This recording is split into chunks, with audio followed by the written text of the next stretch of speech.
நேயர்கள் அனைவருக்கும் வணக்கம். வெண்முரசு காண்டீபம் அத்தியாயம் 70.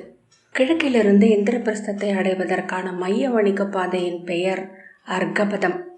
அதன் வலப்பக்கம் அமைந்திருந்த இந்திரகீலம் என்ற பெயருடைய செம்மன் குன்றில் உச்சி மேல் வானிலிருந்து விழுந்தது போல் அமைந்திருந்த பெரிய பாறையின் மீது இந்திரனின் சிலை நின்றிருந்தது. இடக்கையில் அமுத கலசமும் வான் நோக்கி தூக்கிய வலக்கையின் நுனியில் வஜ்ராயுதமும் ஏந்தி வலக்காலை முன்னால் தூக்கி நின்றிருந்தான் விண்ணவர்கோன். அப்பெரும் பாறையில் புடைப்புச் சிற்பமாக ஐராவதத்தின் உருவம் செதுக்கப்பட்டிருந்தது. இந்திரபிரஸ்தத்தை அணுகிவிட்டோம் என்பதற்கான அடையாளம் அது. சாலையின் முதல் வளைவிலேயே அச்சிலை கண்களுக்கு தெரிந்தது. இளம் புலரியில் விழித்தெழுந்து வணிக பாதையில் பொதி வண்டிகளுடனும் அத்திரிகளுடனும் குதிரைகளுடனும் கழுதைகளுடனும் சிறிய குழுக்களாக வந்து கொண்டிருக்கும் வணிகர்களின் விழிகள் வானில் அச்சிலைக்காக துழாவிக் கொண்டிருக்கும். செறிந்த கூட்டங்களுக்கு மேல் இந்திரனின் கையில் வஜ்ராயுதம் தெரிந்ததுமே வணிக குழுக்களில் ஒலி எழும். பார்க்காதவர்களுக்கு பார்த்தவர்கள் சுட்டி காட்டுவார்கள். மெல்ல பசும் பெருக்கிலிருந்து இந்திரன் மேலெழுந்து வருவான். கீழ்வானை நோக்கிய விழிகளும் உடலெங்கும் அலை விரிந்த ஆடையுமாக. இடக்கையில் அமுத கலசம் எழக் கண்டதுமே இந்திரபிரஸ்தத்தில் நுழைந்த உணர்வை வணிகர் அடைவார்கள். அர்ஜுனனின் அருகே சென்ற இளம் வணிகன் இரு கைகளையும் தூக்கி இந்திரபிரஸ்தம் இந்திரபிரஸ்தம் வந்துவிட்டது என்று கூச்சலிட்டான். அர்ஜுனன் புன்னகைத்தான். யோகியே, மண்ணில் மானுடர் அமைத்த நகரம் இது. யாதவர்கள் துவாரகையில் அமைத்த நகரம் இதில் பாதி கூட இல்லை என்றான். அர்ஜுனன், நான் அதை பார்த்திருக்கிறேன் என்றான். இதை பார்க்க போகிறீர், நீரே அறிவீர் என்றான் இளைய வணிகன். சிலை அருகே பொதி வண்டிகளும் வணிகர் குழுக்களும் தயங்கின. சாலை ஓரமாக இருந்த சிறிய கல் மண்டபத்தில் இந்திர சிலைக்கு பூசனை செய்யும் நாகர்களின் குழு அமைந்திருந்தது. வணிகர்கள் அவர்களுக்கு காணிக்கை பொருட்களையும் குங்கிலியம் முதலிய நறுமண பொருட்களையும் அளித்து வணங்கினர். இளைய வணிகன், இப்பகுதி எங்கும் முன்பு காண்டவவனம் என்று சொல்லப்பட்டது, அறிவீரா என்றான். அர்ஜுனன், ஆம், கேட்டிருக்கிறேன் என்றான். இளைய பாண்டவர் இங்கிருந்த நாகங்களை அழித்தார். அவரது அனல் அம்புகளால் காண்டவவனம் தீப்பற்றி எரிந்தது. அன்று இங்கிருந்த நாகர்கள் அனைவரும் இந்திர வழிபாட்டாளர்கள். அவர்களை காக்க இக்குன்றின் மேல் இந்திரன் எழுந்தான் என்கிறார்கள். 12 முறை கருமுகில் செறிந்து காண்டவவனத்தில் எரிந்த அனலை முற்றழித்தது. பின்னர் இளைய பாண்டவர் தன் தந்தை இந்திரனிடம் நேருக்கு நேர் போர் புரிந்தார். தனையனிடம் போரில் தோற்கும் இன்பத்துக்காக இந்திரன் தன் வஜ்ராயுதத்தை எடுத்தபடி வானில் மறைந்தான். இளம் வணிகன் தொடர்ந்தான். அதன் பின் இங்கிருந்த நாகர்கள் இளைய பாண்டவர் முன் பணிந்து அவரது வில்லுக்கு தாங்கள் கோலை அளித்தனர். அஸ்தினபுரியின் பங்கு வாங்கி பாண்டவர் பிரிந்து வந்தபோது இந்த காட்டிலேயே தங்கள் நகரை அமைக்க வேண்டும் என்று பாஞ்சாலத்து அரசி விரும்பினார்கள். இங்கு நகர் எழுந்த போது இந்திரன் மைந்தனால் வெல்லப்பட்டது என்பதனாலும் இந்திரனால் காக்கப்படுவது என்பதனாலும் அதற்கு இந்திரபிரஸ்தம் என்று பெயரிட்டார்கள். இங்கு அமைந்த இந்திரன் சிலையை நாகர்களுக்கு உரியதாக்கினார்கள். இன்றும் இப்பகுதி நாகர்களால் காக்கப்படுகிறது. இங்குள்ள 18 நாகர் ஆலயங்களும் அவற்றின் மேல் எழுந்த இந்திரனின் பெருஞ்சிலையும் அவர்களாலேயே பூசனை செய்யப்படுகிறது என்றான். அர்ஜுனன் புன்னகையுடன், ஆம், அரிய சிலை என்றான். இதற்கு நிகர் தாமிரலிப்தியின் கரையில் நின்றிருக்கும் சோமனின் பெருஞ்சிலையும் தெற்கே தென் மதுரை கரையில் நின்றிருக்கும் குமரி அன்னையின் பெருஞ்சிலையும் தான். அர்ஜுனன், குமரியின் பெருஞ்சிலை பேருருவம் கொண்டது என்கிறார்கள் என்றார். வணிகன் அதை தவிர்த்து, விண்ணில் எழும் மின்னலை பற்றுவது போன்ற கைகள். கலிங்கத்து சிற்பி கம்ரகரின் கற்பனை அது. பாரத வருஷத்தின் பெருஞ்சிற்பிகளில் ஒருவர். இச்சிலை ஒற்றை கல்லால் ஆனதல்ல. இங்கிருந்து பார்க்கையில் அப்படி தோன்றுகிறது. 18 தனிக்கற்களில் செய்து உள்ளே குழி மீது முளை அமரும் விதத்தில் ஒன்றன் மேல் ஒன்றாக அடுக்கி இதை எழுப்பியிருக்கிறார்கள் என்றான். மண் நடுங்கினாலும் சரியாத உறுதி கொண்டது என்கிறார்கள் என்று அவன் தொடர்ந்தான். அதன் எடையே அதன் உறுதி என்றார் பின்னால் வந்த முது வணிகர். விண்ணிலிருந்து மின்னலை பற்றி இந்திரபிரஸ்தத்திற்கு படைக்கலமாக அளிக்கிறது இது. இடது கையில் அமுத கலசம் அஸ்தினபுரியின் செல்வம் அனைத்தும் இனி இந்திரபிரஸ்தத்திற்கே என்பதை குறிக்கிறது. இன்னும் 8 மாதத்தில் நகரத்தின் பணிகள் அனைத்தும் முடியும் என்று சொன்னார்கள். அப்படித்தான் சொல்வார்கள். 2 வருடங்களுக்கு முன் நான் வரும்போது இன்னும் 1 மாதத்தில் பணி முடிந்துவிடும் என்றனர்.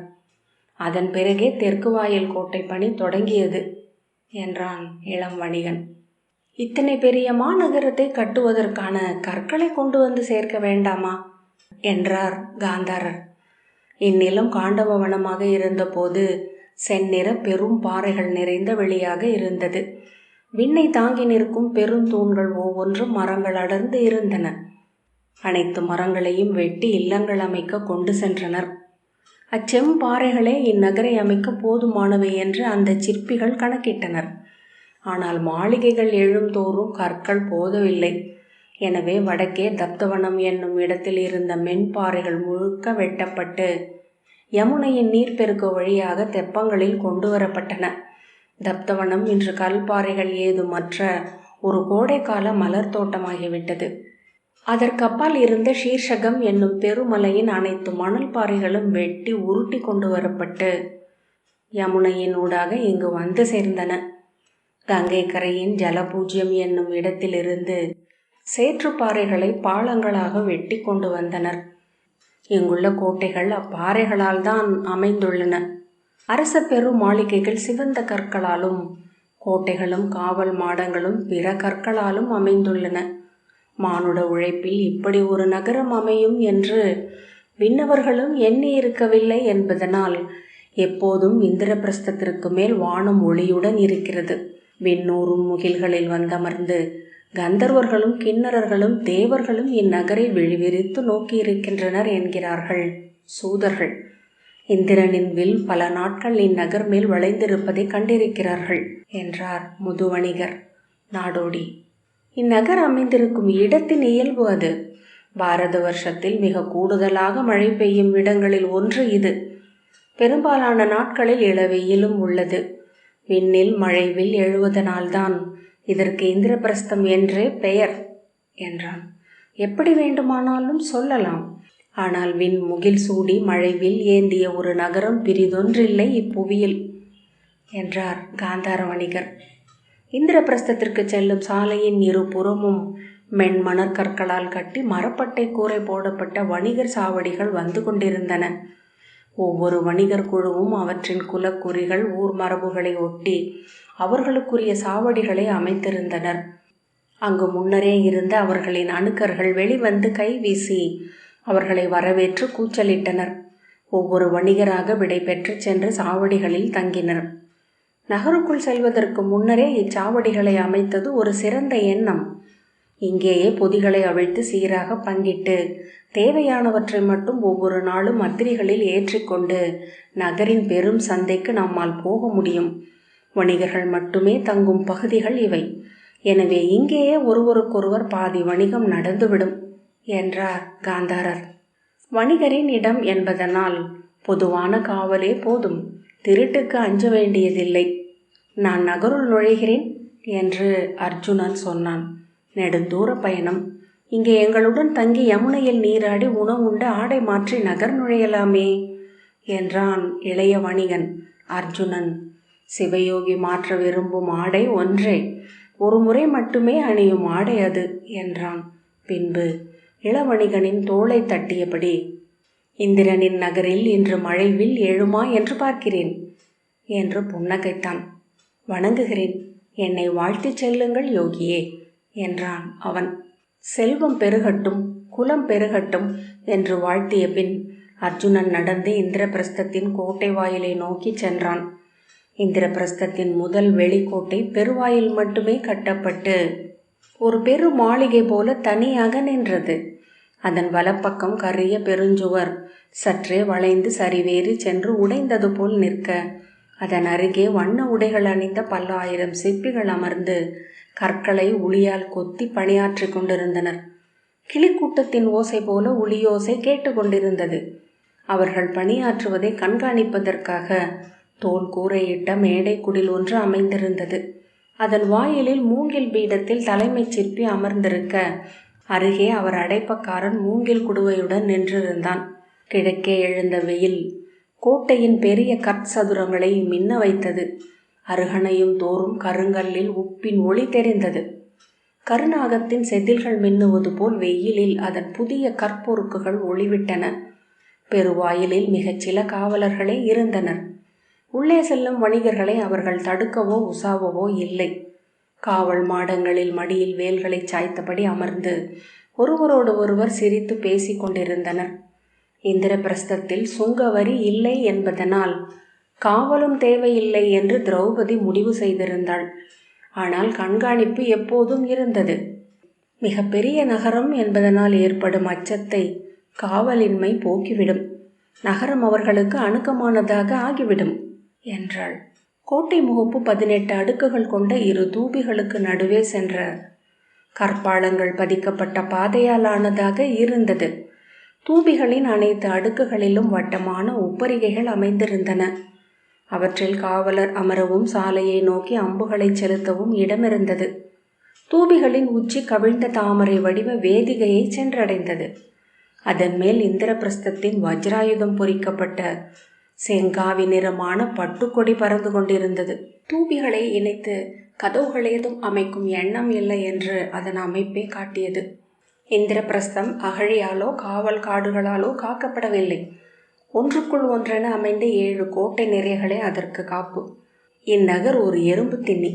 எதிரி வருகையில் தன் செதில்களை ஒன்றன் மேல் ஒன்றென மூடி உலோக உருளை என ஆக முடியும் என்றார் வாஸ்து புனித மண்டலத்தை அமைத்த கலிங்க சிற்பியான கூர்மர். தூபிகள் நடுவே சென்ற பாதையில் மிக குறைவாகவே வணிகர்கள் உள்ளே சென்று கொண்டிருந்தனர். சிற்பிகளும் பிணைவலரும் அன்றே பொதுமக்கள் என சிலரே கண்ணுக்கு தெரிந்தனர். இந்திரபிரஸ்தத்தை சூழ்ந்திருந்த 476 யாதவர் ஊர்களிலிருந்தும் மக்கள் நகருக்குள் குடிவர தொடங்கவில்லை. அவர்களுக்கு நகரில் அவர்களில் இடமென்ன என்று அப்போதும் புரிய தொடங்கவில்லை. மக்களை உள்ளே கொண்டு வர திரௌபதி தொடர்ந்து முயற்சிகள் செய்து கொண்டிருந்தாள். ஆனால் துறைமுகம் முழுமையாக பணி தொடங்குவது வரை நகரம் முற்றமைய வாய்ப்பில்லை என அவளும் அறிந்திருந்தாள்.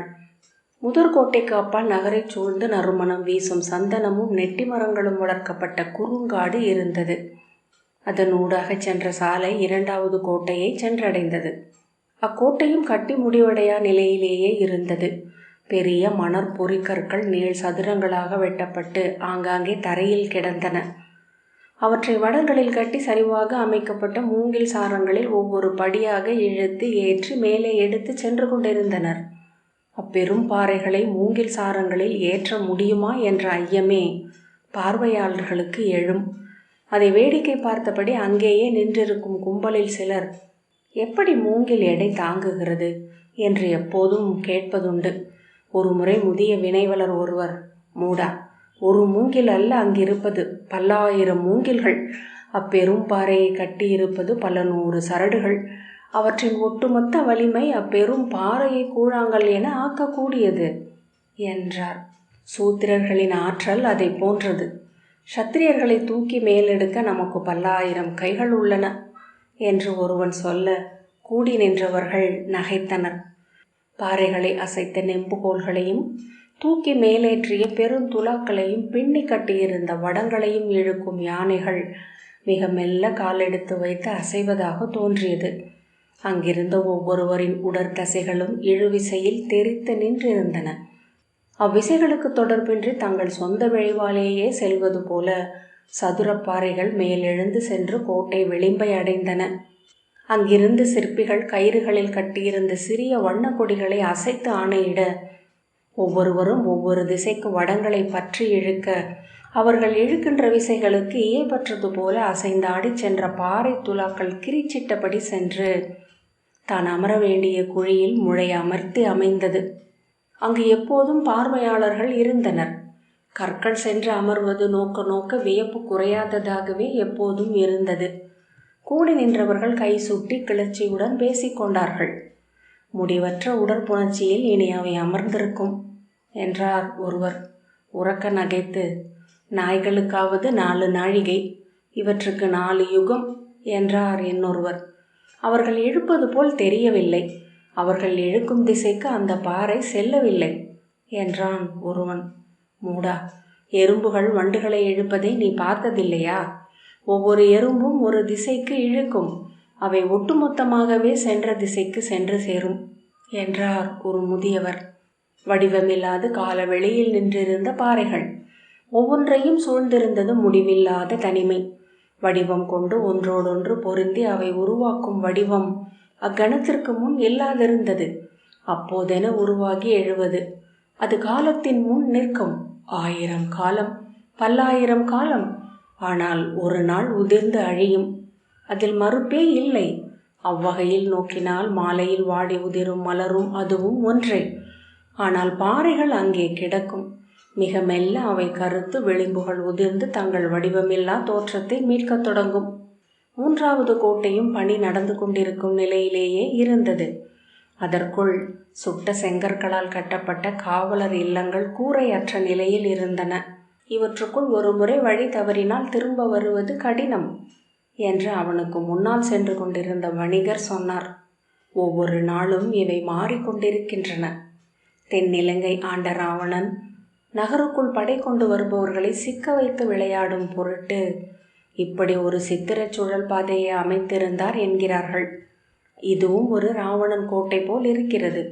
ஒவ்வொரு நாளும் யாராவது சென்று சிக்கி மீள முடியாமல் கதறி மறுநாள் மீட்கப்படுகிறார்கள். இன்னொருவர், அவை இன்று கட்டி முடிக்கப்படவில்லை, எனவே அனைத்தும் ஒன்று போல் இருக்கின்றன. கூரை அமைந்த பின் முகப்பு எழும். அவற்றில் மானுடர் குடியேறுவார்கள். அவை அடையாளங்கள் சூடிக்கொள்ளும். அதன் பின் ஒவ்வொன்றும் தனி முகம் கொள்ளும் என்றார். இந்நகர் ஒரு ஒழிந்த களம்.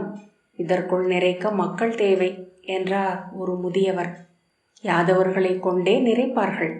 அவர்கள் முதிய கல்லை போல பெருகி நுரைத்து வெளியேயும் வழிவார்கள். பார்த்து கொண்டே இரு. ஒன்றினில் ஒன்றாக அனைத்து கோட்டைகளும் பணி நடக்கும் நிலையிலேயே இருந்தன. அங்கு 10,000 பேர் பணியாற்றிய போதும் அதன் பெரு விரிவால் அது ஒழிந்த வெறுமை கொண்டிருப்பதாகவே தோன்றியது. அங்கிருந்த நிலத்தில் பல 100 சிறு சுனைகளும் குளங்களும் இருந்தன. அவற்றையெல்லாம் விளிம்பு கட்டி திருத்தி படியமைத்து நீரள்ளும் சகடையும் துளாவும் பொருத்தி பேணி இருந்தனர். கல் தொட்டிகள் நிறையாக அமைந்த குளக்கரையில் எருதுகள் நீர் அருந்தி கொண்டிருந்தன.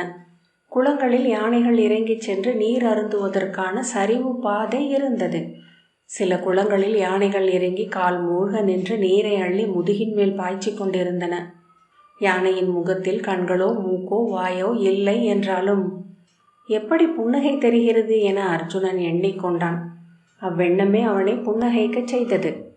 4வது கோட்டைக்குள் எழுந்த சற்றே சரிவான நிலப்பரப்பு முழுக்க தோள்களாலும் தேன் மெழுகு பூசப்பட்ட மூங்கில் தட்டிகளாலும் ஈச்சை ஓலைகளாலும் கட்டப்பட்ட நெருக்கமான கொட்டகைகள் அமைந்திருந்தன.